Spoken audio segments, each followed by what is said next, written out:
Hey guys, welcome back to the channel. If you're seeing the "this connection is not private" error in Safari on your MacBook, don't panic. This usually happens when your Mac can't properly verify a website's security, but in most cases it's something you can fix in just a few steps. Let's get into it.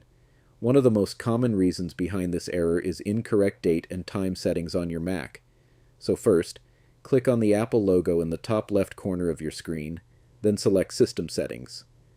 Once you're in, click on General in the sidebar. Then on the right side, scroll down and open Date and Time. Now here's what you want to do. Turn off Set Time and Date automatically. If your Mac asks for your password, go ahead and enter it. Next, manually set the correct date and time based on your location. After that, turn off Set Time Zone automatically and manually choose your correct time zone. Now, once everything is accurate, you can turn both options back on if you want your Mac to handle it automatically going forward. Here's a quick tip. If your time or time zone is even slightly off, Safari may think secure websites are unsafe, which is exactly what triggers this error.